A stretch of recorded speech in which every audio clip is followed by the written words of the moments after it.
إن الحمد لله نحمده ونستعينه ونستهديه ونستغفره ونؤمن به ونتوكل عليه ونشهد أن لا إله إلا الله وحده لا شريك له ونشهد أن سيدنا ونبينا وحبيبنا محمد بن عبد الله صلى الله عليه وعلى آله وصحبه وسلم. أبو Uganda twebaza Allah subhanahu wa ta'ala nga tugenda mu maaso abooluganda n'omusomo gwaffe ogw'okuvvuunula ekitabo kya Allah subhanahu wa ta'ala twakoma mu kubeera nga tuvvuunudde aya esookera ddala bisimillahi arrahmani arrahim. Katutandika ne aya ey'okubiri etandika n'ekigambo kya Allah subhanahu wa ta'ala mu surati al-Fatiha, alhamdulillahi rabbil alamin. Ibn Kathir rahimahullah atutegeeza nga atugamba nti ekigambo ekitegeeza alhamdulillah kitegeeza ashukuru lillah khalisan duna sa'iri ma yu'badu min dunillah bima an'ama ala ibadihi min an-ni'ami la yuhsiha al-'adad wa la yuhitu bi'adadiha ghayruhu ahadun. Ategeeza Ibn Kathir okusima kwa Allah kudde gyali n'okusaasira kwe ng'agamba nti buli ogamba ekigambo alhamdulillah, ekigambo ekyo kitegeeza ashukuru lillahi khalisan, okwebaza Allah subhanahu wa ta'ala khalisan nga kweyawulidde, okwebaza okujjuvu kweyawulidde eri Allah subhanahu wa ta'ala duna sa'iri ma yu'badu min dunillah,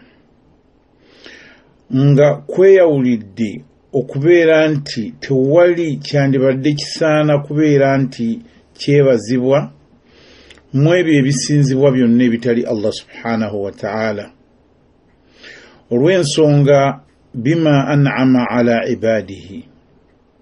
ku lw'ebyo Allah subhanahu wa ta'ala, okusinzira ku ebyo Allah subhanahu wa ta'ala byagabirira oba byagabira ebitonde bye. Min an-ni'ami la yuhsiha al-'adad, mu byengere ebyo Allah subhanahu wa ta'ala byagabira abaddu be,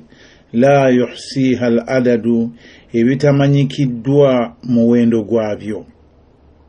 kweganga teri ayinza kubimanya muwendo gwabyo olw'obungi olw'ebintu ebyo ebyengere ebyo Allah subhanahu wa ta'ala byagabira abaddu be. Wala yuhitu bi'adadiha, era nga teri ayinza kumanya bungi bwabyo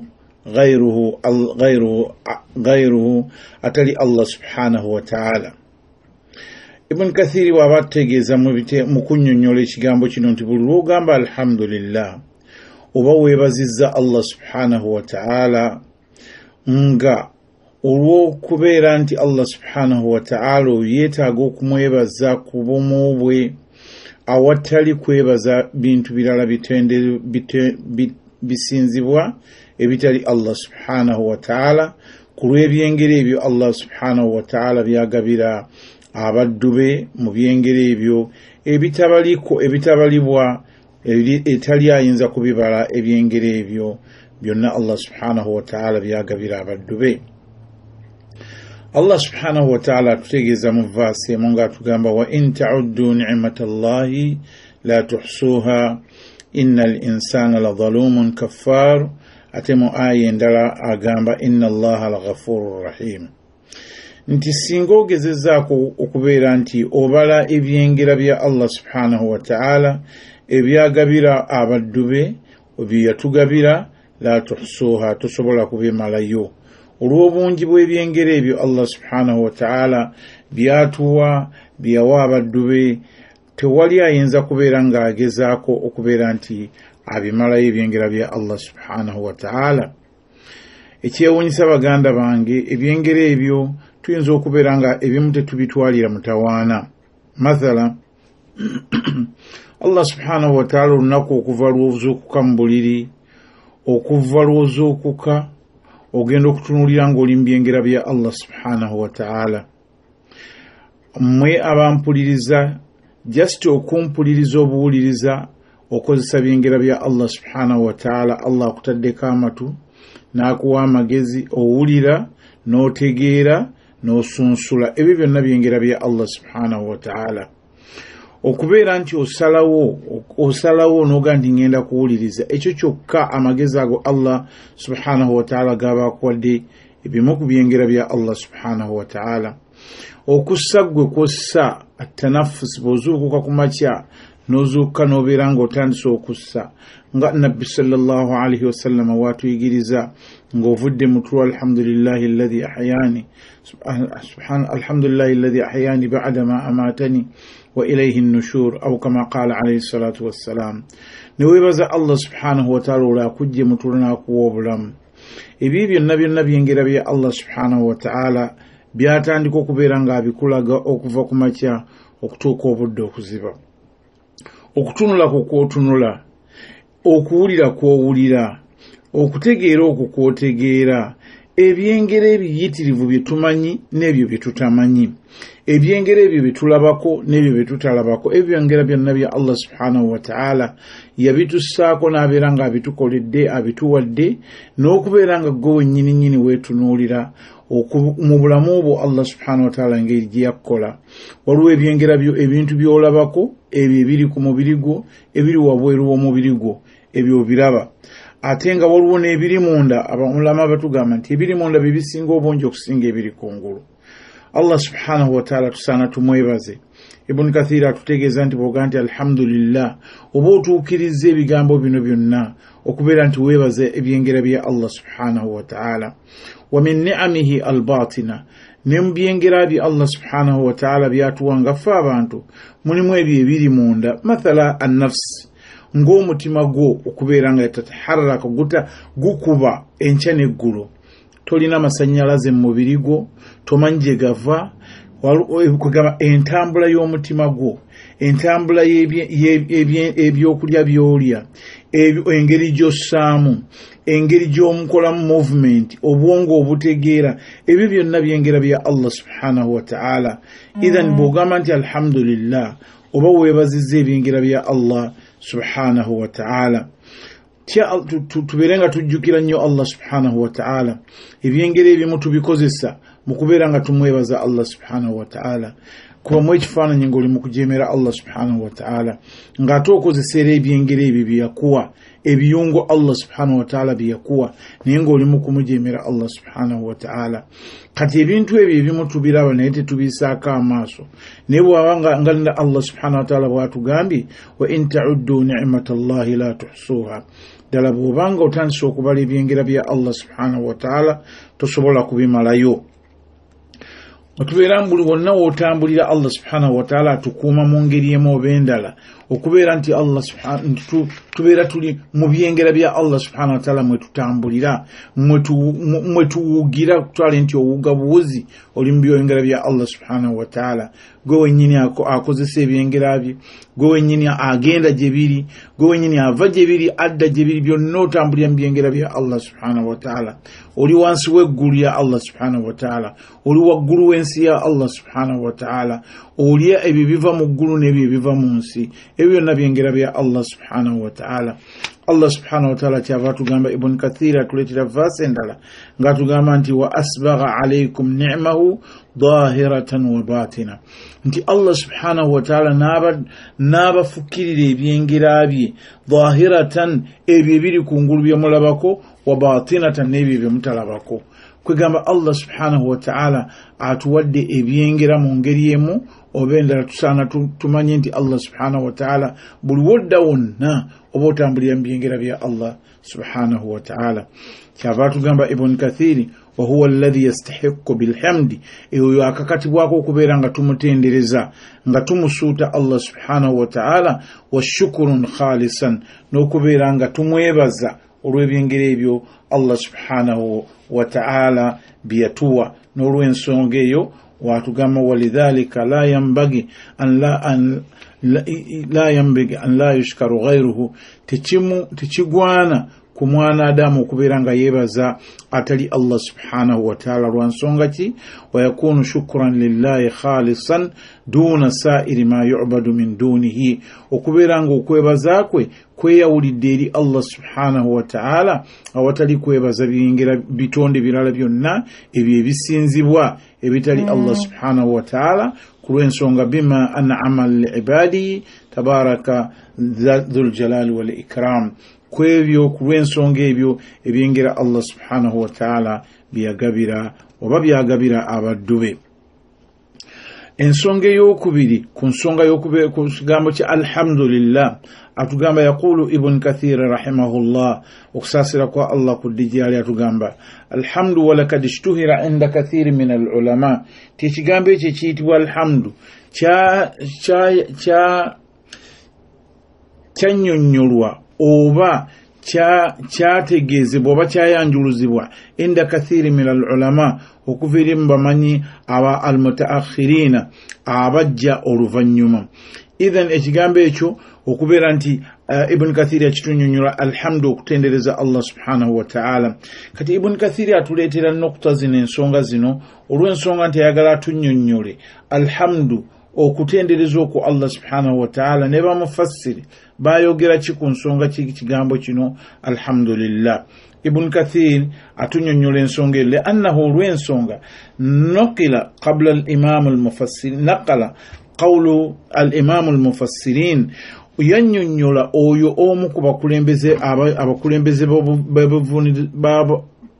abavunula ekitabo kya Qur'an Allah subhanahu wa ta'ala nti yali yannyonnyola amakulu agawukanako na Ibn Kathir entegeera gye yategeeramu ekigambo ekyo kyava yagadde okutuleetera ekigambo alhamdu tukitegeere bwe tunaaba tuyingidde mu Qur'an ng'amakulu gannyonnyolerako gego ge yaveena emabega ng'agatutegeezezza. Atugamba Ibn Kathir ng'ayawukana ku ntegeera eya abakulembeze abo abaakulembera mu bo n'atugirayo omu ku bamutakadimina abo abaakulembera Imam al-Mufassirin twamwogerako mu ntandikwa ya Ibn Kathir omukulembeze oba leader w'abamufassira abavunudde Qur'an erinnya lye Ibn Jarir at-Tabari ayitibwa Abu Ja'far Muhammad Ibn al-Jarir at-Tabari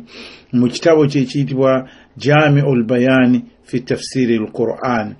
Atugamba Ibn Kathir nti ye Ibn Jarir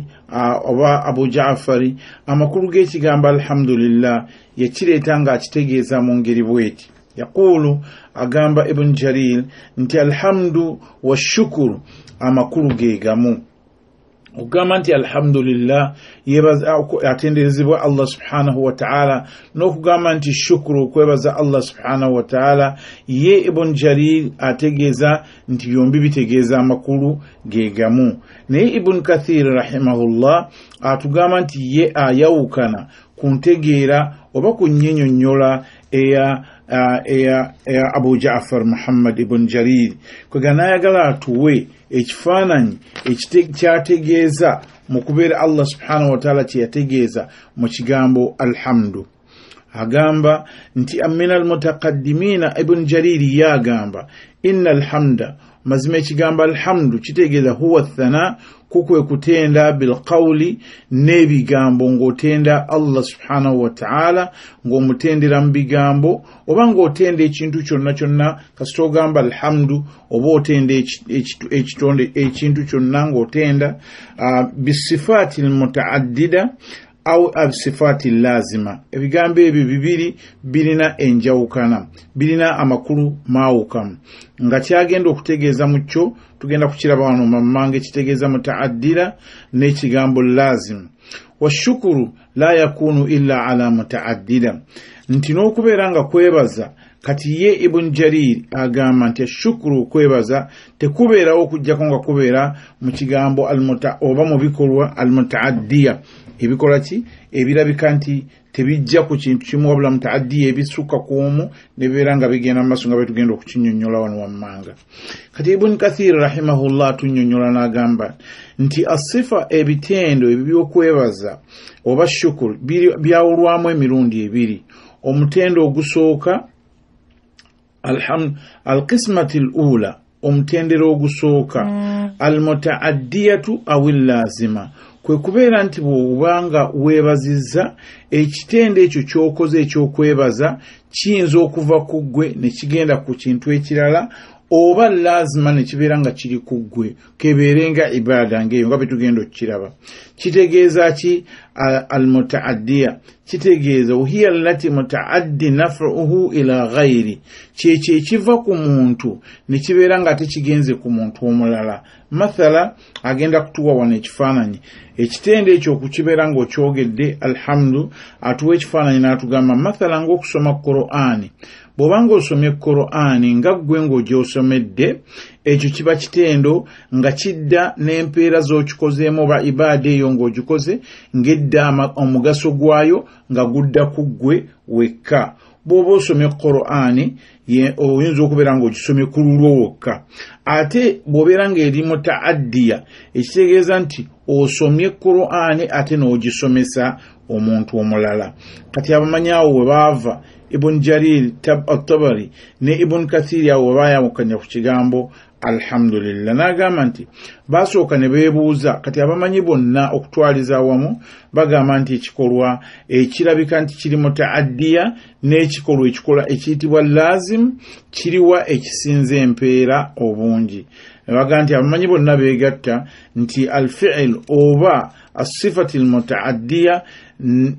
ekikolwa ekiva ku omu ne kigenda ku mulala kikisinga okubeera nga kyekirina empeera. Mathala ng'ekifaananyi kitulabye waggulu ekyokugamba nti omuntu asoma Qur'ani ate n'agisomesa, omuntu okola ekintu ate n'okigabirako n'okigasa nakyo abantu abalala. Kakati eyo entegeera ya Ibn Kathir rahimahullah gyagadde okutunnyonnyola wano atulage entandikwa gye tutandikamu mu kigambo kino mu kusoma Qur'ani yaffe n'okubeera nga buli onoosanga ng'ekigambo mu aya erimu alhamdu oba nga aya erimu shukuru ojja kumanya ki kyategeeza. Kyavudde atandikira wano mu mbeera ey'okubeera nti mu ntandikwa obeere ng'omanyi ebigambo ebyo gye bijja mu maaso. Kati n'atuwa ekifaananyi ekyokubiri mathala atuleetedde mu ibaada ze tusinga okukola nga mathala okusiiba. Okusiiba kugasa ggwe wekka, okusaala esswala eyo egasa ggwe wekka, qira'atul Qur'ani egasa ggwe wekka. Ekyo kyekikolwa ekiyitibwa lazima ekirabika nti kidde eri oyo aba akikoze. Amma mutaaddiya ekikolwa ekigenda nga kiva ku ggwe ne kigasa omuntu omulala, eyo Ibn Kathir enjawulo gy'alinawo wakati we ne Ibn Jarir at-Tabari. N'atunnyonnyola nti Ibn Jarir bwe yaleeta ekigambo shukuru okwebaza ng'aleetanga ekifaananyi, ye Ibn Kathir atunnyonnyola ng'agamba nti ashukuru ekikolwa ky'okwebaza tekiringanga alhamdu. Alhamdu kijja ku muntu okubeera nti akoze ekikolwa ekyo ye yennyini akikozeeko nga alhamdu kiva ku mutima ne ku lulimi lw'omuntu atenze Allah subhanahu wa ta'ala, means nga kivudde kiva ku mutima ne kijja ne ku lulimi. Ate shukuru okwebaza Ibn Jarir kyagamba nti kitegeeza amakulu ge gamu. Ibn Kathir atutegeeza nti shukuru egatta ebintu bisatu. Ekisooka ebeera ng'eva mu mutima, okuva ku mutima gwo osobola okwebaliza ku mutima gwo. Ekyokubiri osobola okukozesa olulimi nga weebaza. Ekyokusatu osobola okukozesa arkan, means aljawarih, ebiyungo byo. Oyinza okukola ekikolwa n'ebiyungo byo mathala n'otambula n'ogenda okukolera omuntu ekintu nga toyogedde ng'ate nga kivudde ku mutima gwo ne kibeera nga tokyogedde naye ng'ate okikoze omuntu n'asiima, n'obeera ng'okoze shukuru okwebaza omuntu n'omukolera ekintu mathala nga toyogedde naye ate okutenda okubeera ng'oga nti alhamdu okwebaza kiva ku mutima n'olulimi naye tewali bikolwa by'oyinza kulaga nti otendereza Allah subhanahu wa ta'ala oba weebaza Allah subhanahu wa ta'ala ne hamd n'okwebaza kyekyo kyeyawukanamukko ne Ibn Jarir Tabari nga ye kyayagala okututegeeza nti bw'ogamba nti alhamdu oba otegeezezza oba okoze ekikolwa ekyokubeera nga okijje ku mutima gwo ne kibeera ng'era kikozeddwa n'olulimi. So tekigatta shukuru kwebaza Allah subhanahu wa ta'ala oba kwebaza ekitonde kyonna ky'oba ekiba kikukoledde ekintu ng'oyagala okwebaza. Kati wannaayawulamu engeri y'ekigambo ekiyitibwa alhamdu lwaki Ibn Kathir bannange yannyonnyola ekintu kino era lwaki tukitandikiddeko olw'ensonga nti ebintu bye twannyonnyola ebiri mu Qur'an kutendereza Allah subhanahu wa ta'ala athana ala Allah azza wa jalla kwe kubeera nga kimu mu kubeera nti ebiri mu Qur'an okutendereza Allah subhanahu wa ta'ala twagamba teine ebintu bisatu okutendereza Allah subhanahu wa ta'ala okwawula Allah subhanahu wa ta'ala kugamba ebintu ebyo tugenda kubeera nga tubisanga ensonga lwaki annyonnyodde ekigambo kino tubeere nga tukitandikirako nga tugenda okutandika Qur'an omanye wabuli we tuba tutuuse kikyoyogerako kubanga tetujja kubeera nga tukiddamu okukinnyonnyola emirundi egijja mu maaso ensonga lwaki Ibn Kathir rahimahullah yayagala okutunnyonnyola enjawulo eriwo wakati wa hamd okutendereza ne shukuru n'okwebaza Allah subhanahu wa ta'ala n'atugamba nti alhamdu sifaatu mutaaddiya wal lazima ekigambo enjawulo ebigambo yajjamu ebintu bina byetutegeera byetugenda okutambula nabyo insha Allahu ta'ala agamba nti alhamdu okubeera ng'ogaa nti alhamdu kyegatta mu bisifaati mu bitendo almutaaddiya ebyo ebirabika nti kikuva ku ggwe n'obeera ng'okizizza ku muntu omulala wallazimu kikola emirundi ebiri n'okubeera nti oba oyinza okubeera ng'otendereza ekintu ku lulwo wekka mathala nga bwe tulabye ibaada ey'okubeera nti otendereza Allah subhanahu wa ta'ala ggwe oba okoze ibaada ebeera ng'egasa omuntu omulala yenna ng'okusomesa kitabo kya Qur'an oba okubeera nga ggwe weesomedde ku lulwo amma shukuru الصفات على المتعدية فقط nti okwebaza ate okwo tekugenda kubeera nti kuva kuggwe ne kubeera nga kugenda kulala wabula nga ganti ashukuru sifaati mu bitendo ala almutaaddiya faqat ebirabika nti bigenda biva kuggwe ne bigenda nti bibuna abantu abalala omutendero ogwokubiri n'atunnyonnyola shukuru nje shukuru okwebaza kugatta ebintu bisatu kugatta aljanan gwe mutima gw'omuntu kiva ku mutima wal lisan n'okozesa n'olulimi lwo wal arkan n'ebiyungo nti shukuru eyebeera egatta ebintu ebyo ebisatu amma alhamdu n'agamba nti alhamdu kiba kijja bil qalbi wal lisan kiva ku mutima gwo n'okubeera nga kizze ne ku lulimi lwo n'obeera ng'okikozesa gundi nawu endala ey'okusatu alhamdu okubeera ng'otendereza kijja mu bintu bibiri otendereza fi sarra'i nga waguddewo essanyu waddarra'i ne mu buzibu ebigambo ebyo osobola okubikozesa mu ssanyu ne mu buzibu n'atuwa ddaliilo nti mu mbeera y'okusanyuka nabbi sallallahu alaihi wasallama bwe wabeera nga w'amawulire gonna agamusanyudde nga nabbi sallallahu alaihi wasallama agamba alhamdulillahi alladhi binicmatihi tatimmu salihati atenderezebwe Allah subhanahu wa ta'ala oyo nannyini byengera tatimmu salihati akugamba nti obulungi obungi buva mu byengera bya Allah subhanahu wa ta'ala ate bwe wabeera nga w'obuzibu bwonna ng'era nabbi sallallahu alaihi wasallama nga waliwo ekiguddewo mu mbeera emu oba endala ekitali kirungi nga nabbi sallallahu akozesa olulimi ng'agamba edduwa eno alhamdulillahi ala kulli haali nga yebaza Allah subhanahu wa ta'ala ku ekyo kyonna ekiba kiguddewo nti byonna biva eri Allah subhanahu wa ta'ala amma shukuru okwebaza Allah subhanahu wa ta'ala okujja bi ihsan kujja nga waliwo ekintu ekirungi oba ekyengera Allah subhanahu wa ta'ala kyaba aleetedde omwana Adamu mathala toyinza kwebaza kibi kiba kiguddewo wabula toyinza kwebaza kibi wabula weebaza kirungi kyereere kati Ibn Kathir atutegeeza enjawulo eriwo wakati w'ekigambo alhamdu ne shukuru kiyalaba okubeera nti Ibn Jarir Tabari ye yakitegeera n'akiteeka mu makulu malala ne Ibn Kathir rahimahullah ne n'asalawo okubeera nga kitunnyonnyola mu bufunze bw'omusomo guno baganda bange